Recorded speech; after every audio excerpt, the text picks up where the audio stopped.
आज कांग्रेस पार्टी के इतिहास पर बात करते हैं। उस कांग्रेस की जिसे कभी महात्मा गांधी की पार्टी कही जाती थी तो कभी नेहरू की पार्टी कही जाती थी और कभी लोग उसे इंदिरा गांधी की पार्टी कहते थे और अब उसे गांधी फैमिली की पार्टी कही जाती है। दरअसल 1885 में कांग्रेस पार्टी बनी थी। ये आज 135 साल की हो गई। कांग्रेस को अब तक 61 अध्यक्ष मिले। 22 वर्षों के बाद इलेक्शन के जरिए पार्टी को नया अध्यक्ष मिला है। पॉलिटिकल एक्सपर्ट की माने तो स्थापना काल से अब तक कांग्रेस के 4 युग बीत गए और 5वां युग चल रहा है। ऐसे में आज हम आपको कांग्रेस के उन 5 युग के बारे में बताएंगे जो समय के साथ बदलते गए। इस लिस्ट में 5वें नंबर की सबसे पहले बात करते हैं। इसे आप प्रारंभिक युग नाम दे सकते हैं। मन में सबसे पहला सवाल ये उठता है कि इसके प्रथम अध्यक्ष कौन है। उस समय भारत पर अंग्रेजी हुकूमत थी और लॉर्ड डफरिन अपने देश में ब्रिटेन के वायसराय थे। हम बात कर रहे हैं 1885 की। 25 दिसंबर 1885 को पूना में पार्टी का पहला सम्मेलन हुआ था, लेकिन बाद में इसका शेड्यूल चेंज हो गया। इसका आयोजन बॉम्बे के गोकुल दास तेजपाल संस्कृत कॉलेज में किया गया। ये 28 से 31 दिसंबर तक चला। पार्टी के पहले सम्मेलन में 72 सदस्य शामिल हुए थे और अध्यक्ष बने थे उमेश चंद्र बनर्जी। इसके बाद कांग्रेस ने अपनी रफ्तार पकड़ ली। तब अध्यक्ष का कार्यकाल 1 साल का था। इससे कई देशी विदेशी शख्सियत जुड़ते चले गए और कांग्रेस आगे बढ़ती चली गई। इसने आजादी की लड़ाई में भी अहम रोल प्ले किया। कांग्रेस से तब कई समाज सुधार जुड़े। इन्हीं में पारसी समुदाय के दादा भाई नौरोजी, ब्रिटिश मूल की एनी बेसेंट समेत अन्य लोग जुड़े।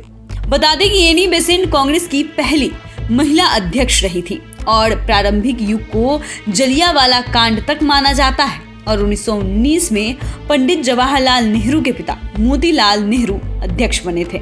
कांग्रेस में 1920 से गांधी युग की शुरुआत मानी जाती है और इसे 1947 तक माना जाता है। इस लिस्ट में ये 4थे नंबर पर है। गांधी युग को कांग्रेस के इतिहास का स्वर्णिम काल माना जाता है।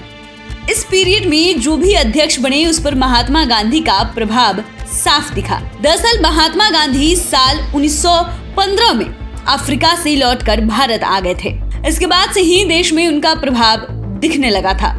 वहीं 1920 से उनका प्रभाव पार्टी पर दिखने लगा था। 1920 से भारत की आजादी यानी 1947 के बीच इस युग में पहले कांग्रेस अध्यक्ष पंजाब केसरी लाल लाजपत राय थे, जिन्होंने 1920 के कोलकाता अधिवेशन की अध्यक्षता की। उस समय शहर का नाम कलकत्ता था। इसी युग में 1924 का वो वर्ष भी आया जब महात्मा गांधी को कांग्रेस का अध्यक्ष चुना गया। बेलगाम अधिवेशन की अध्यक्षता महात्मा गांधी ने ही की थी। यहाँ से कांग्रेस के ऐतिहासिक स्वदेशी सविनय अवज्ञा और असहयोग आंदोलन की नींव पड़ी। इसके बाद तो गांधी का प्रभाव उनके अध्यक्ष न रहने पर भी बना रहा। इसके बाद सरोजिनी नायडू, सरदार वल्लभ भाई पटेल, मदन मोहन मालवीय, सुभाष चंद्र बोस ने पार्टी की कमान संभाली, लेकिन सुभाष चंद्र बोस ने कार्यकाल पूरा किए बिना इस्तीफा दे दिया। तब कुछ दिनों के लिए राजेंद्र प्रसाद को इसका प्रभार दिया गया था, लेकिन इस युग में लगातार 1941 से 1946 तक अब्दुल कलाम आजाद अध्यक्ष की कुर्सी पर रहे। इसके पहले वो 1923 में अध्यक्ष बने थे। 1948 में गांधी जी की हत्या हो गई। इसके साथ ही इस युग का भी अवसान हो गया। इस लिस्ट में 3रे नंबर पर बात करते हैं नेहरू युग की। इस युग को 1948 से 1964 तक माना जाता है। दरअसल महात्मा गांधी के निधन के बाद कांग्रेस पार्टी पर पंडित जवाहरलाल नेहरू की जबरदस्त पकड़ हो गई थी। हालांकि वे खुद उस समय अध्यक्ष के पद पर नहीं थे, लेकिन उनकी सलाह अथवा निर्देश को लोग इग्नोर नहीं कर सकते थे। पॉलिटिकल एक्सपर्ट भी मानते हैं कि गांधी जी की हत्या के बाद कांग्रेस का नेहरू युग शुरू हुआ था। जवाहरलाल नेहरू आजाद भारत के प्रथम प्रधानमंत्री हुए थे और अंतिम सांस तक वे प्रधानमंत्री की कुर्सी पर काबिज रहे। देश के पहले प्रधानमंत्री बन चुके नेहरू के समय में जिस साल संविधान लागू हुआ उस साल यानी 1950 में कांग्रेस के अध्यक्ष की कुर्सी पर साहित्यकार पुरुषोत्तम दास टंडन थे। इसके बाद 1951 में एक बार नेहरू अध्यक्ष बन गए और वे लगातार 1954 तक इस पद पर बने रहे। नेहरू युग में इंदिरा गांधी ने राजनीति में एंट्री ली थी। और ट्रायल के तौर पर 1959 में इंदिरा गांधी को अध्यक्ष की कुर्सी पर कमान सौंपी गई थी। इसके बाद 1960 से 1963 तक नीलम संजीव रेड्डी रहे। 1964 में प्रधानमंत्री के पद पर रहते हुए पंडित नेहरू का निधन हो गया। इसके साथ ही नेहरू युग का समापन हो गया। अब बात करते हैं इंदिरा गांधी युग की। ये इस लिस्ट में दूसरे स्थान पर है। पंडित नेहरू के निधन के बाद इंदिरा गांधी पूरी तरह एक्टिव पॉलिटिक्स में आ गई थी।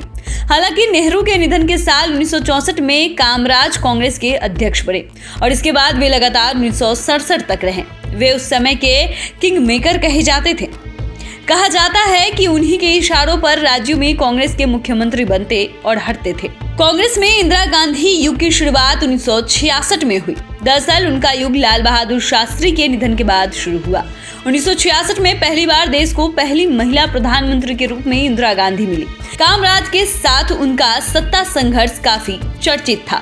इसके बाद ही इंदिरा की लीडरशिप और लौह महिला होने के सबूत मिलने लगे थे। इंदिरा गांधी का जब प्रभाव था तो उसी समय बिहार के जगजीवन राम अध्यक्ष की कुर्सी पर काबिज हुए थे। वे 1971 में बने थे, लेकिन देश में लगी इमरजेंसी के बाद कांग्रेस टूटी तो 1978 में इंदिरा गांधी के नेतृत्व वाली कांग्रेस की अध्यक्ष खुद बन गई। यही मूल कांग्रेस भी है। इसके बाद वे 1984 तक इस पद पर बनी रही, क्योंकि 1984 में इंदिरा गांधी की हत्या उनके ही बॉडीगार्ड ने कर दी थी। यानी वे अपनी हत्या के पहले तक अध्यक्ष के पद पर बनी रही। कांग्रेस ने करीब 18 साल तक इंदिरा गांधी का युग देखा। अब बात करते हैं इंदिरा गांधी के बाद का युग, यानी गांधी परिवार का युग।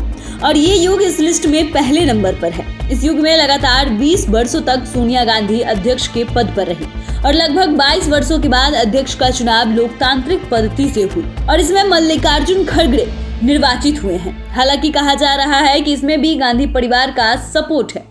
पॉलिटिकल एक्सपर्ट मानते हैं कि इंदिरा गांधी के निधन के बाद राजीव गांधी युग शुरू हुआ तो था, लेकिन राजनीतिक प्रभावों और अवधियों को देखा जाए तो इस अगले युग को नेहरू गांधी परिवार युग कहना ज्यादा ठीक है। दरअसल इंदिरा गांधी की हत्या के बाद राजीव गांधी प्रधानमंत्री भी बने और 1985 में कांग्रेस के अध्यक्ष हुए। इसके बाद जब राजीव गांधी की हत्या हुई तो कांग्रेस के सामने अध्यक्ष को लेकर संकट खड़ा हो गया। सोनिया गांधी राजनीति में आना नहीं चाहती थी। ऐसे में पीवी नरसिम्हा राव को इसकी जिम्मेदारी मिली। 1966 से 1998 तक सीताराम केसरी बने। सीताराम केसरी बिहार के ही थे और गांधी परिवार से काफी गहराई से जुड़े हुए थे। बाद में 1998 में सोनिया गांधी अचानक पॉलिटिक्स में आ गई और 2017 तक रही। इसके बाद 2 साल के लिए राहुल गांधी बने। इसके बाद राहुल ने इस्तीफा दे दिया तो सोनिया ही अंतरिम अध्यक्ष बनी, लेकिन 22 सालों के बाद चुनाव कराकर अध्यक्ष चुने गए और इस कुर्सी पर मल्लिकार्जुन खड़गे काबिज हुए। तो फिलहाल के लिए इतना ही। अगर आपने अभी तक चैनल को सब्सक्राइब नहीं किया है तो सब्सक्राइब कर ले। फेसबुक पेज को लाइक करना ना भूले। वीडियो देखने के लिए आपका धन्यवाद।